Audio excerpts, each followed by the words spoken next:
أنا خلق الإنسان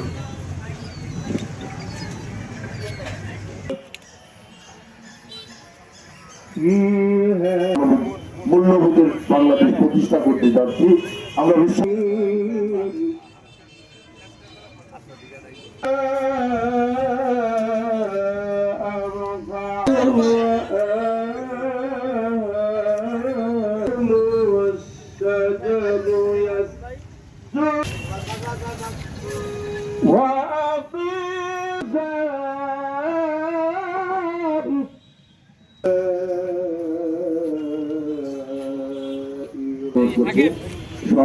সংগ্রামী সাধারণ সম্পাদক সকল পর্যায়ের সম্মানিত নেতৃবৃন্দ, সম্মানিত উপস্থিতি অনুষ্ঠান করতে যাচ্ছি এত সংক্ষিপ্ত সময় এই মহিষী নারীর চেয়ারপারসন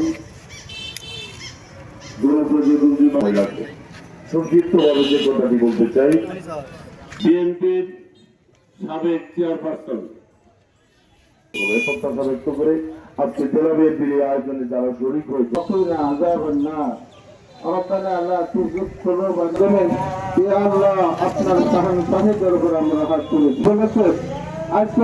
বিএনপির আয়োজনকে আপনি কবুল আর মঞ্জুর করেন। মাকান দান করেন। দেশমাতা খালেদা জিয়ার দান করেন। আমাদের এই জামালপুর সদর আসনের সাথে দ্রুত সিঙ্গাপুর থেকে আমাদের ভোলার মঞ্জুর করেন। যারা চলে গিয়েছে তাদের আত্মার মাগফিরাত, সাংবাদিক সহ সকলকে নেক হায়াত দান করেন। সুবহান রাব্বিকা।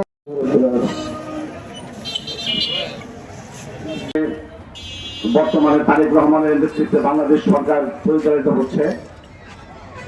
বিএনপি নিরঙ্কুশভাবে সরকার গঠন করলেও আমাদের এই 5 বছরের সরকারের সময়ে আমাদের পথ মসৃণ থাকবে না।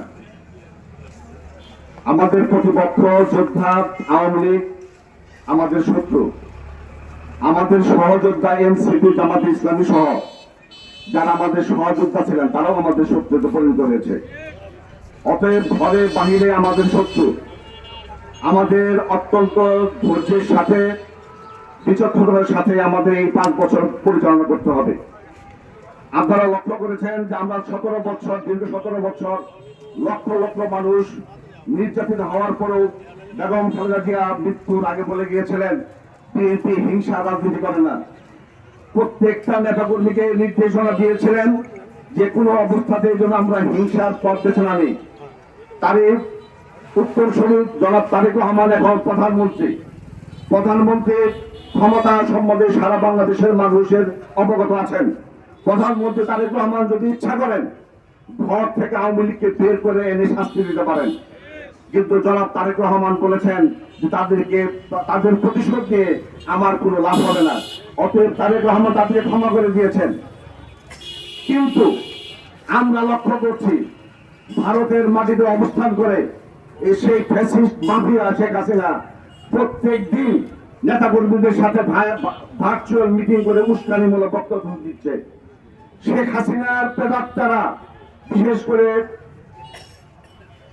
শামীম ওসমান এক বক্তব্য আগে বলতেন ক্ষমতা থাকায় বলতেন খেলা হবে, এখন বলছেন যুদ্ধ হবে। সংগ্রামী নেতৃত্ব আমরা বলতে চাই আমরা নির্যাতিত হয়েছি, আমরা নির্যাতিত হয়ে আওয়ামী লীগের নির্যাতনে বিএনপির প্রতিটি মানুষ পাথরের ন্যায় আমরা শক্তিশালী হয়েছি। আমাদেরকে এত ভয় দেখিয়ে লাভ নেই।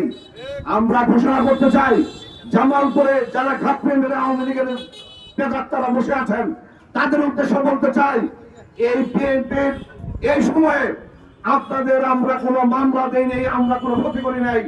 ইচ্ছা করলে আমরা অনেক কিছু করতে পারি, কিন্তু আপনারা যেভাবে অলিতে গলিতে থেকে পর্দার আড়ালে থেকে এই জামালপুরকে অসুস্থ করার জন্য জামালপুরের রাজনীতিকে রক্তাক্ত করার জন্য উস্কানি দিচ্ছেন, আপনাদেরকে হুঁশিয়ারি করে দিতে চাই আপনারা হয় ভালো থাকবেন জামালপুর থেকে চলে যাবেন। সংগ্রামী নেতৃবৃন্দ, আমাদের প্রাণপ্রিয় নেতা অ্যাডভোকেট ওয়ারেস মাহমুদ অসুস্থ, আমরা আপনাদের কাছে দোয়া চাই তিনি যেন সুস্থ হয়ে জামালপুরে আবার ফিরে আসেন, আবার আমাদের জামালপুরের জন্য নেতৃত্বের হাল ধরেন।